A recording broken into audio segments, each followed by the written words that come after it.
전도서 9장입니다. 9장 오늘 제목이 의인과 악인의 유한성 그리 되어 있죠. 전도서 전체 주제이기도 합니다. 해 아래서 어떤 인간의 절대 허무 이야기를 계속 인간이 하는 일들이 많은 그 허무하다, 공허하다 요 이야기가 이어지죠. 그런데 이제 해 아래 이렇게 말을 했다면 회 위에는 하나님을 대조적으로 말하는 겁니다. 하늘에 계신 회 위에 있는 하나님은 그렇게 이야기합니다. 그 하나님은 뭐라 할까요? 그 위에 있는 하나님에 대한 절대 가치, 그 이야기.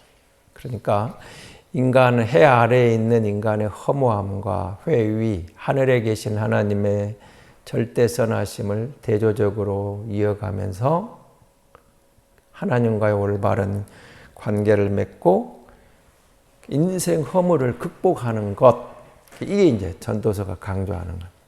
인생의 허무, 허망함을 극복하는 길이 그 회 위에 있는 하늘에 계신 하나님과 올바른 관계를 통해서 극복할 수 있다.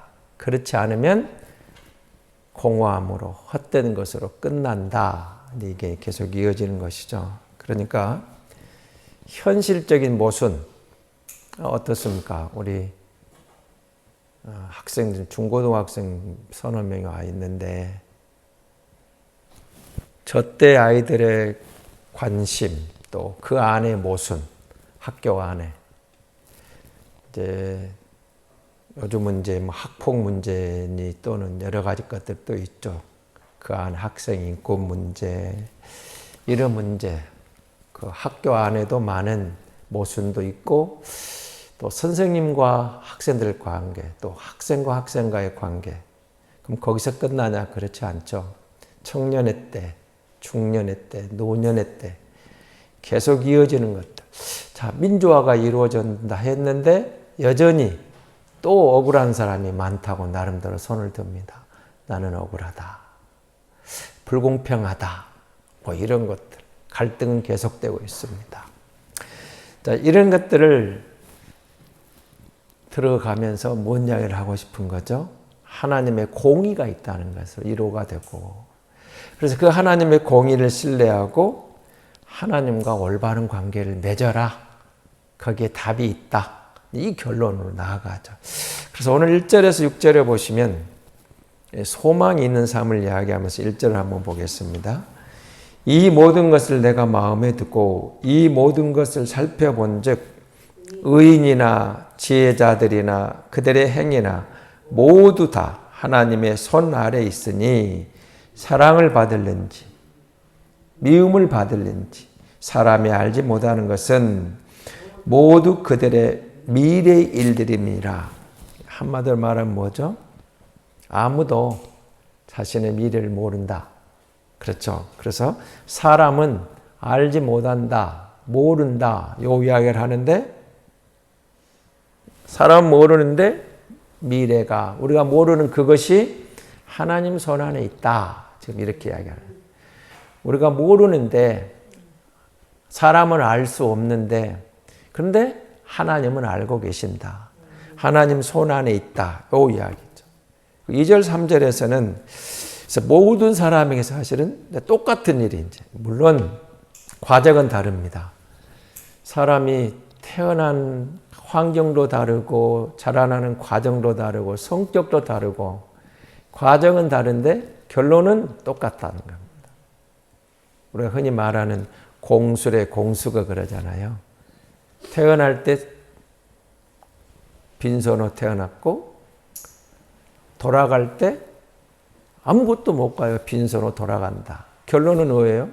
죽음 앞에서 모두가 결론은 죽음에 이르게 되는 결론은 같다는 겁니다. 죽음에 이르는데 그 말입니다. 똑같은 일이 온다. 죽음은 한마디로 예외가 없다. 대통령이라고 안 죽는 게 아니고 세계 최고의 부자라고 안 죽는 게 아니고 가난하다고 빨리 죽는 것도 아니고 모든 사람에게 죽음은 똑같이 다가온다. 네, 결론을 이렇게 이야기하는 거고요. 자, 6절에 가서 4절, 6절은 그런데 4절을 한번 보겠습니다. 모든 산자들 중에 산자들 중에 맞죠? 모든 산자들 중에 들어있는 자에게는 뭔 말인데 누구나 맞죠? 소망이 있음은 산자가 죽은 사자보다 낫기 때문이니라. 산 개가 죽은 사자보다 낫기 때문이니라. 이 말은 그래도 죽음보다는 삶이 낫지 않냐. 죽어 있는 사람보다는 산자가 낫지 않느냐. 그 말입니다. 비록 사람이 결론은 죽음으로 끝나는 허무하고 때로는 부조리한 인생을 상황이 우리에게 전개되는 것 같 소망이 없는 모순덩어리 같은 인생으로 보이지만 그 말입니다. 보이지만 그럴지라도 인간은 그래도 살아 있어서 그 안에서 삶을 통해서 살아갈 수 있는 것. 그런데 지금 전도서 하고 싶은 말은 그 말입니다. 그 살아있는 동안에 영원한 미래의 소망을 둘 수 있는 길이 있다는 것이에요. 길이. 살아있기 때문에 기회가 있습니다. 그 말이죠. 물론 이 말은 이 땅에서도 마찬가지입니다.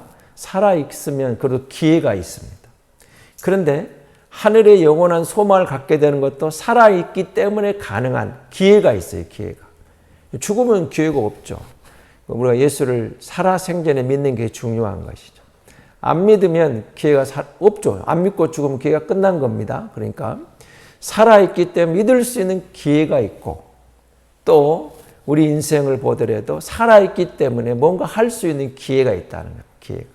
그 이야기입니다. 그 이야기를 하고 있고 그 다음에 7절에 10절에 보면 그래서 기뻐하고 적극적으로 살아가라 그 말이죠.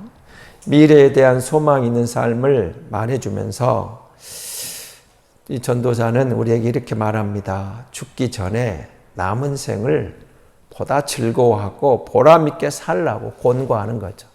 그러면서 9절을 우리에게 함께 읽었는데 우리 다시 한번 읽어볼까요? 내 헛된 평생의 모든 날 곧 하나님이 해 아래에서 내게 주신 모든 했던 날에 내가 사랑하는 아내와 함께 즐겁게 살지어다. 그것이 내가 평생에 해 아래에서 수고하고 얻은 내 몫이니라. 아멘.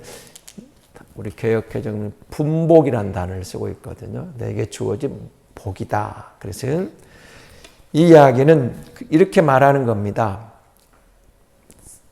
헛된 것 같은데 헛되죠. 그러나 살아있는 동안 즐거워하라. 기뻐하라. 누구와 함께? 네 아내와 함께, 배우자와 함께. 이 말은 가족과 함께 혹은 가까운 사람과 함께 이런 뜻이겠죠. 이게 주어진 삶 불평하지 말고 원망하지 말고 그 헛된 온수 갚는다고 인생 낭비하지 말고 기뻐하고 즐거워하라. 그러니까 우리가 데살로니가 전서에 등장하고 있는 말이 바울이 한 말은 사실 불가능한 것처럼 보이잖아요. 항상 기뻐하라, 쉬지 말고 기도하라, 범사에 감사하라. 이는 그리스도 예수 안에서 너희를 향하신 하나님 뜻이니라. 다 외우고 있죠. 근데 그 말을 딱 받는 순간 어때요? 불가능할 것 같아요. 항상 기뻐할 수 있느냐? 안 될 것 같죠. 범사에 감사할 수 있느냐? 안 될 것 같죠. 쉬지 말고 기도하라. 때로는 기도가 막히는 경우도 있죠. 이런 것이 다 안 될 것 같은데 거듭난 성도의 새 사람, 옛것이 죽고 새 것으로 산 성도에게 이게 가능하다는 겁니다.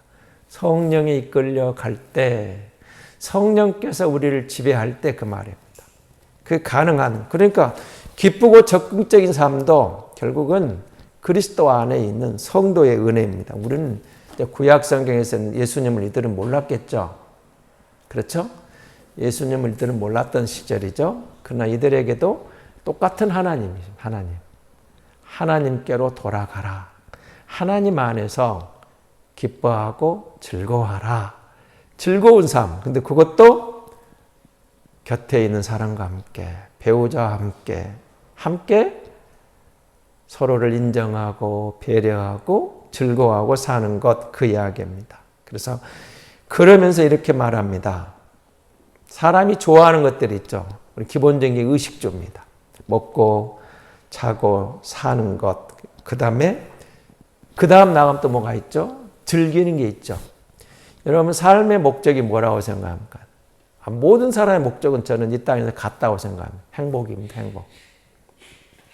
내 인생이 행복하고 우리 가정이 행복하고 우리 공동체가 행복하고 우리 사회가 행복한 행복을 추구합니다. 사람이 개, 돼지와 같지 않다고 할 때는 먹고 마시는 걸 끝나는 게 아니죠. 잘 먹여주면 끝나는 게 아니고 즐거워하는 것들이 있어요. 취미가 있어요. 또 뭔가 하는 게 있어요. 추구하는 가치가 있어요. 그것은 한마디로 말하면 행복이죠. 행복입니다. 이 땅에서 행복하게 사는 것.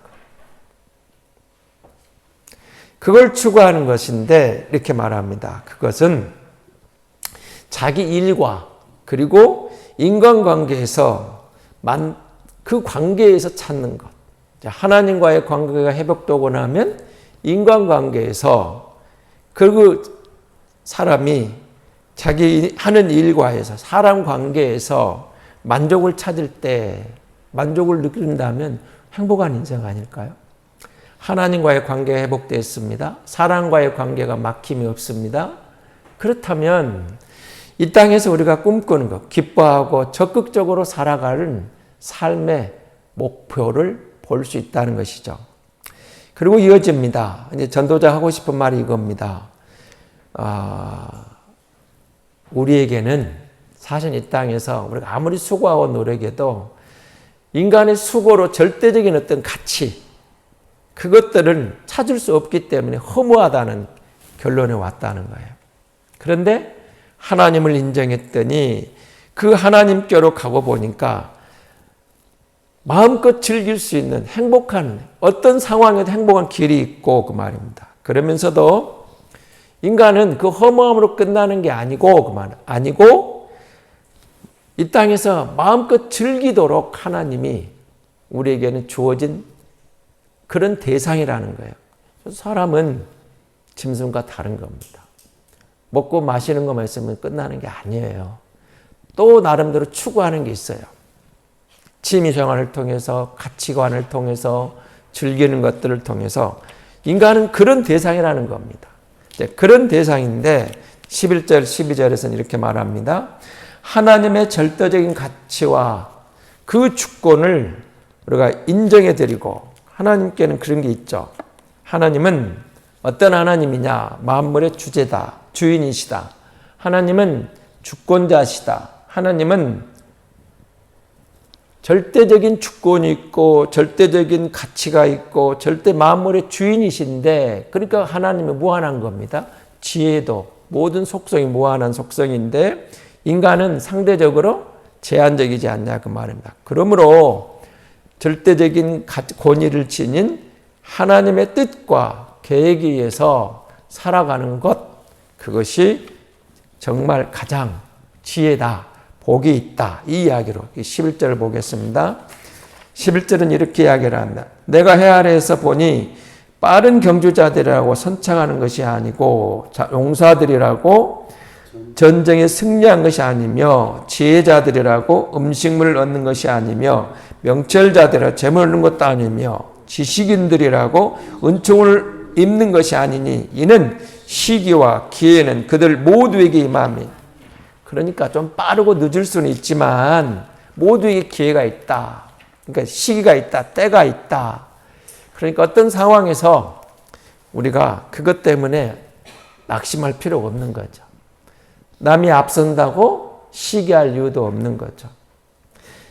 기회가 온다는 거면 내게도 성실하게 나아갈. 그렇죠. 인생은 자신의 능력과 뜻대로 되지 않을 때 좌절하고 절망하지만 그러지 말라는 겁니다. 기회가 온다. 성실하게 하나님의 주권을 인정해 드리고 그 하나님을 의지하고 나아가면 반드시 내게도 기회가 온다는 겁니다. 그런 이야기죠. 이 세상 사람들은 다 힘에 있어서, 지혜에 있어서, 능력이 있어서 다 격차도 있습니다. 때로는 연약한 것 때문에 좌절하기도 합니다. 때로는 어리석기 때문에 헛된 수고도 합니다. 재앙을 당하기도 합니다. 그 이야기의 12절 이야기입니다. 그렇지만 하나님의 절대적인 가치와 주권을 기억하라는 거예요. 그러면 우리가 하나님과의 관계를 회복하고 그 가치를 인정하고 그 주권을 인정해 갈 때 누구에게나 기회는 오게 돼 있다. 그 말입니다. 그렇죠. 하나님 우리를 땅에 보내신 것은 다 다르잖아요. 다 다릅니다. 그러나 각자에게 주어진 역할이 있어요. 우리 소명이라고 그러죠. 사명이라고 그러죠. 흔히 그런 말 합니다. 사람에게 목숨보다 귀한 게 있느냐? 그렇게 말하죠. 그런데 그리스도인들에게는 있다고 그러는 겁니다. 생명보다 더 소중한 것이, 목숨보다 소중한 것이 사명이라고 말합니다. 사명. 하나님이 우리를 이 땅에 보내신 그 무언가가 있어요. 내 목숨보다 더 소중한 거죠. 그것이 사명입니다. 하나님이 나를 보는 그걸 이루기 위해서 우리가 가는 그거죠. 자, 그리고 마지막 13절에 18절에 보면 그럼 인생의 허물을 극복하는 것을 지혜로운 행동 이야기를 합니다. 지혜로운 행동을 하는데 행동 이야기를 지혜가 가장 중요하고 유익하지만 세상에서는 사실 지혜로워야 되겠죠. 그렇지만 세상 지혜가 한계가 있고 그 말입니다. 그리고 또 어리석음을 그 완전하지 못한 세상 지혜로 극복할 수 없는 인간의 한계가 있죠. 아무리 지혜로운 사람도 인간의 지혜가 아무리 높아도 한계가 있는데 17절 18절을 보겠습니다. 조용히 들리는 지혜자들의 말들이 우매자들을 다스리는 자의 호령보다 나으니라. 지혜가 무기보다 나으니라. 그러나 죄인 한 사람이 많은 선을 무너지게 하느니라. 그 앞에 이제 가난한 여인의 지혜가 성을 구한 것도 있지만 잊혀져 버렸다는 이야기도 나오죠. 그렇지만 위급한 상황에서 그 지혜가 필요한데 이걸 거부하고 그러고서 또 어리석음 때문에 그걸 듣지 않으므로 많은 선한 것들이 무너지는 게 그렇죠. 지혜로운 것 한 말로 구원해 내는 경우가 있는가 하면 어리석음 한마디가 어리석은 한 사람 때문에 공동체가 무너지는 경우도 있어요. 그 이야기를 하고 있는 겁니다. 그러면서 뭘 말할까요? 인간의 허무함과 이걸 극복하기 위해서 우리는 지혜로워야 되는데 지혜자도 잊혀지고 가난한 여인이 성을 구해냈는데 잊혀졌다. 그와 같이 잊혀지기도 하고 어리석고 안전하지 못한 지혜 때문에 또 자기 고집 때문에 받아들이면서 위급한 상황을 맞이하고 무너지기도 한다는 겁니다. 그러면서 그럼 뭘 말하고 싶을까요? 우리의 지혜가 해 위에 있는 하늘에 계신 하나님께 시선을 두고 그 말입니다. 하나님과의 관계를 회복하고 나아가는 것. 그 이야기를 반복적으로 해가고 있는 거죠. 결론은 하나님의 절대적인 주권, 가치를 인정하고 거기에 우리의 소망을 두고 거기에 그 하나님의 주권을 인정하고 나갈 때 지혜로운 인생의 삶이 가능하다. 이 이야기를 하고 있는 겁니다. 그렇습니다. 우리는 우리의 한계를 인정하고 하나님과의 관계를 회복할 때 하나님이 준 지혜를 받아들일 때 우리가 추구하고 있는 가장 선한 것들을 우리의 진정한 행복을 인간의 어떤 뜻으로 이룬 유토피아가 아니고 하나님께 소망을 둘 때 얻어지는 이루어지는 진정한 행복이라고 인생의 가치라고 그리고 그 가치를 감당하는 것이 참된 인생의 행복이라고 말하는 이 전도자의 외침이 우리의 진정한 지혜인 줄 믿습니다. 하나님 감사합니다. 사랑합니다.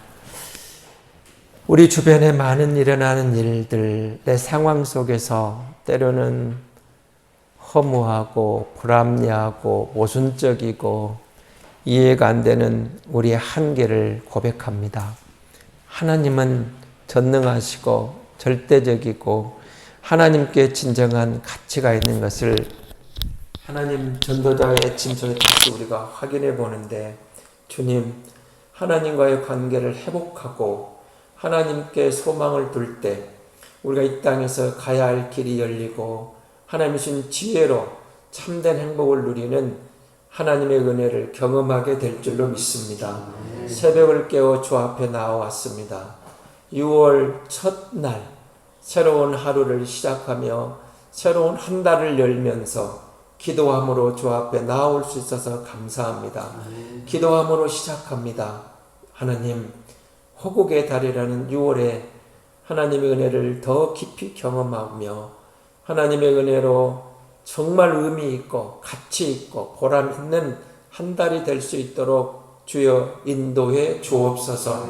이 나라의 민족, 특별히 이제 선거가 이틀 앞으로 다가왔는데 잘 선택해서 좋은 지도자들이 각 지역에 들어섬으로 좀 더 평화롭고 지혜롭고 공의가 흐르고 더불어 살 사는 따뜻한 이 땅 되게 도와주시옵소서. 주님, 새벽을 깨워 기도하며 나온 성도들의 기도를 들어주옵소서. 자녀들을 위하여, 가족을 위하여, 교회를 위하여, 이 나라 이 민족을 향하여, 그리고 열방을 위하여, 선교사님들을 위하여 많은 기도 제목을 갖고 주 앞에 나아갑니다. 그 모든 기도가 하늘에 상달되고 응답받는 은혜의 시간, 능력 있는 기도 시간 되도록 성령 하나님 역사하여 주옵소서.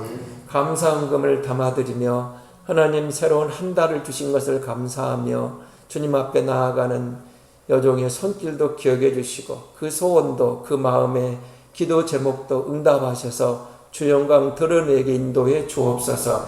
감사합니다. 구주 예수 그리스도의 이름으로 기도하옵나이다. 아멘.